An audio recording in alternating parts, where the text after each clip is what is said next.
News is... Yeah, even though there's enormous progress on the drug issue, the bad news is that prescription drug abuse, over-the-counter drug abuse, and also inhalants are all going up. Why is that? Well, really, what we're hearing from kids is these are household products. These are things they're getting from mom's medicine cabinet or friend's medicine cabinet, and they believe very truly that it's a safer way to get high, which is a real falsehood. Why? How can you dissuade them of that notion right here? Well, clearly, when you abuse prescription drugs in the same way that you would abuse illegal street drugs, they are every bit as dangerous and every bit as deadly as the street drugs. And every bit as addictive. Every bit as addictive given what the drug is, particularly prescription painkillers. Tell me about some of the numbers, because they're really frightening.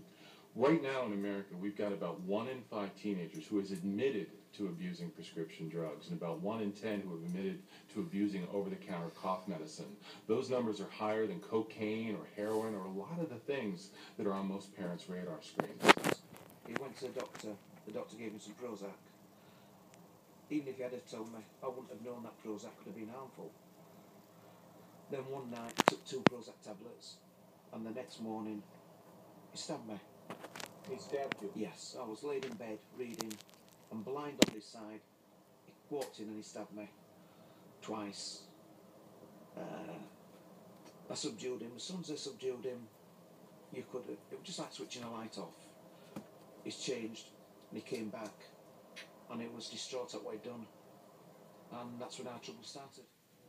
Patients such as Wyoming grandfather, Donald Shell. Donald Shell was a man in his 60s, a gentleman, a family man, a funny man. He had periodic episodes of depression, but never any real serious mental health issues, and became depressed, had a down period, went to a general practitioner and was given Paxil. 2 days later, he shot his wife, his daughter, his 9-month-old granddaughter, and then himself. The first question the jury was asked, very telling question, can Paxil cause some people to commit homicide and or suicide? To which they answered yes. With stories like these, one has to realize it is of the Lord's mercies that we are not consumed, because his compassions fail not. Sadly, direct or indirect deaths follow in the train of practicing physicians. Drugs have multiple side effects, which might have been more accurately named main effects. They just happen to be unwanted. But what many people don't realize is that besides side effects, many drugs have late effects that are not realized until months or even years later.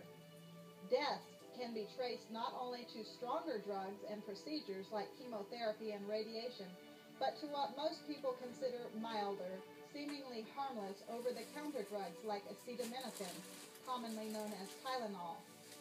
Upon the tombstones of many children and adults could be written, died of drug poison. It's potentially something to watch out for. Shockingly, acetaminophen has become the #1 cause of acute liver failure here in this country, and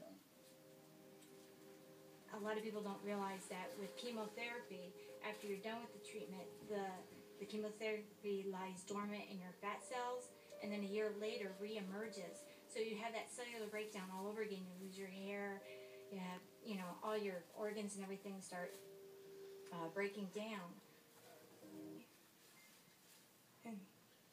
His death certificate reads okay? respiratory arrest due to Hey! toxicity Is of it okay 10 minutes? chemotherapy. That says it all.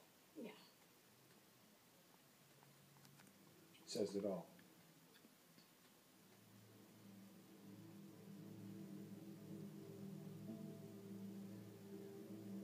You just talked over my video, Deanna Kinnaman's brother, Bud, was given 2 kinds of narcotics following surgery for sleep apnea.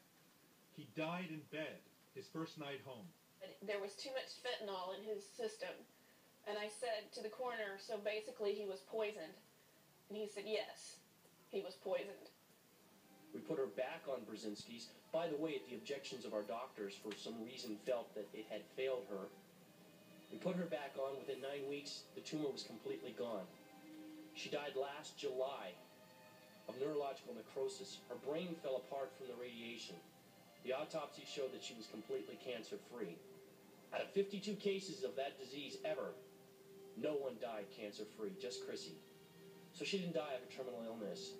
She died of my inability to care for her properly, and she died from bad advice. She died because there's a government institution that disseminates false information and is not looking out for the welfare of the people. You know, ladies and gentlemen, I swore an oath 11 years ago, and I think most of us in this room swore at one time or another to uphold the Constitution.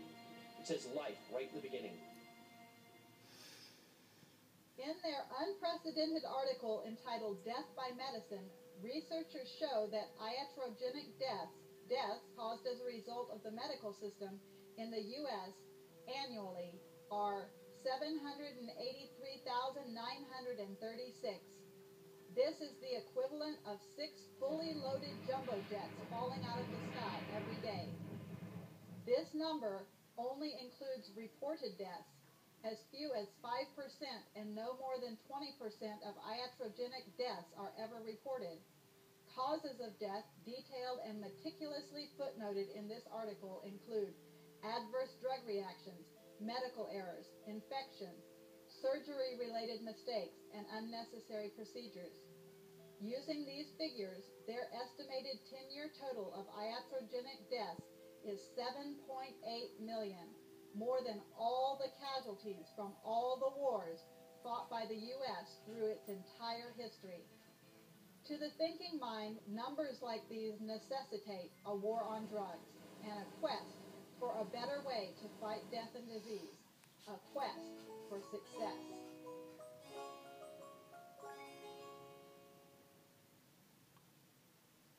Kind of a weird song to end it with.